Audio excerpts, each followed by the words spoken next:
The Eastern Cape is calling on government to deploy soldiers in crime hotspots in that province. It follows a surge in extortion cases in places such as Mthatha and the municipality of Gqeberha. Last week, the Police Minister, Senzo engaging with community members and policing forums. He has promised to deploy additional officers and specialized units to help tackle crime.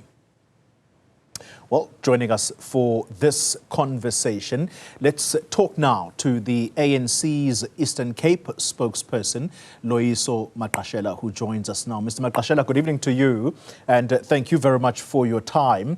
Let's begin with what in your statement you described to be criminals who have become emboldened. What do you mean by that statement?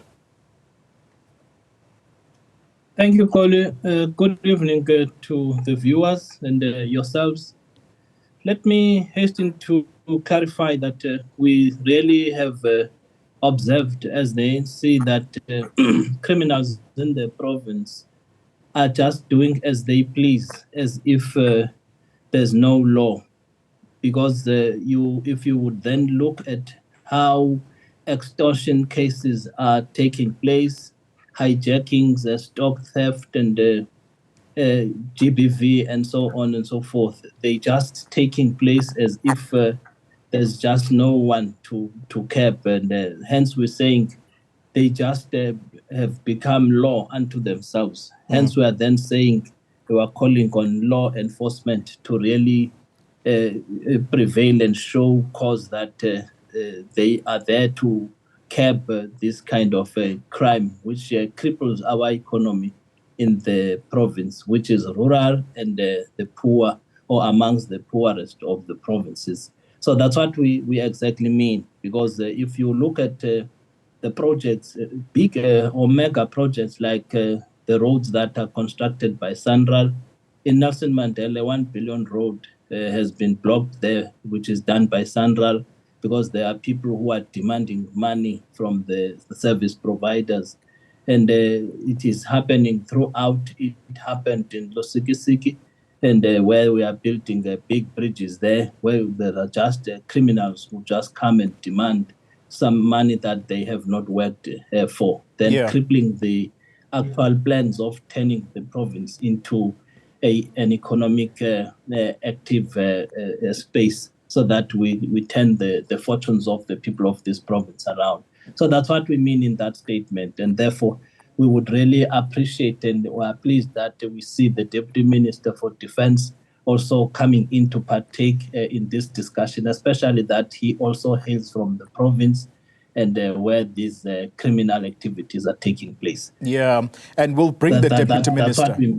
We will bring the Deputy Minister into the conversation in a short while, but let's quickly deal with your call, therefore, for the members of the South African National Defence Force to be deployed in that province in order to deal with this criminality that is clearly going out of hand. Before we get there, the people will probably be curious to say, but why now? Because we have been buckling under the pressure of criminality in the province, that this call for the police to be helped by the soldiers, it should have come much earlier. Why now?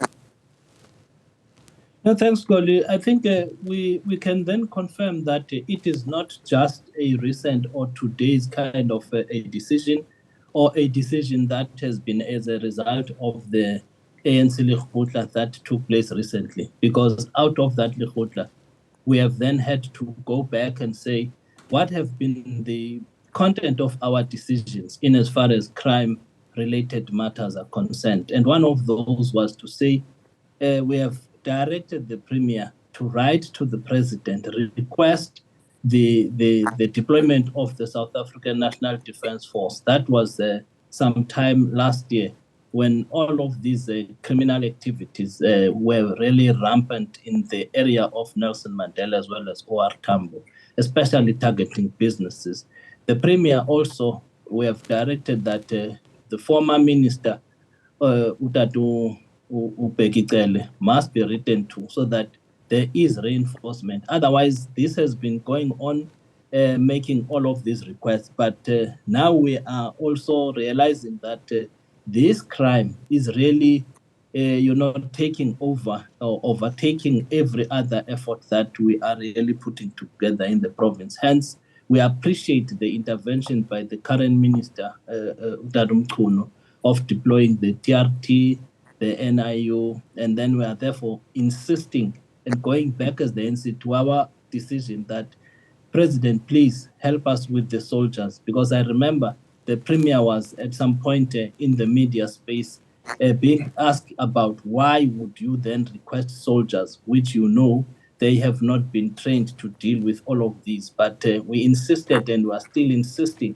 that this is the way to go, so that we curb, because if we bring collectively the collective approach by the security cluster, so that we curb and nip all of these in the bud, so it will really turn the fortunes of the province for the better. Because if we would then have criminals arrested and tomorrow they are released because justice system does not really come into the party, so it then defeats all the collective efforts that we are doing. Hence, we want everybody to form part of the interventions, so that we turn this province and clean all these criminal elements.